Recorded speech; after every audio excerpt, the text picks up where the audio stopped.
Mga OFW masaya niya na tao. Gumagawa yan ng sarili nilang mundo. Para sumaya kagaya nito. Pasayaw-sayaw habang naglilinis. Pakanta-kanta pa.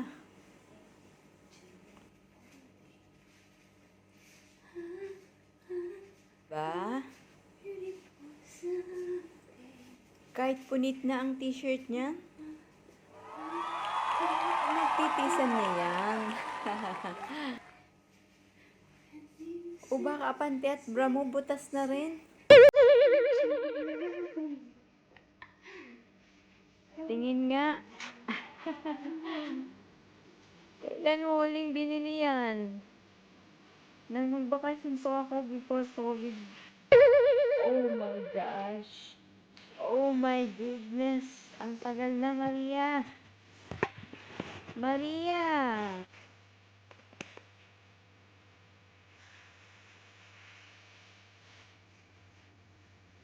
Sarap maging OFW. Subukan ninyo kaya maging OFW. Dito sa abroad, dapat madiskarte ka. Dapat masinop ka. Dapat matipid ka. Dapat matapang ka. Hindi naman sa palaban ka. Yung nasa tama lang. Dapat masipag ka.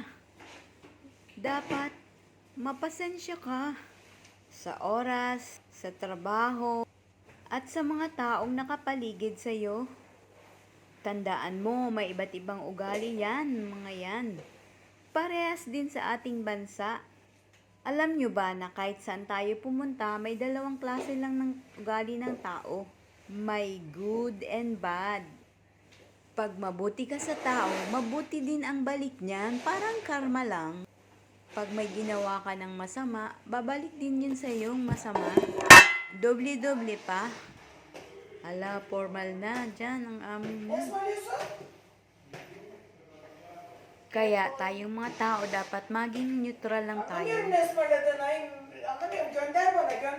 Careful. Yes, thank you. Hayan, umalis naman ang babae. Lalaki naman lang natira at yung anak. Ang babait nitong mga to. Wala akong masabi. Very humble sila.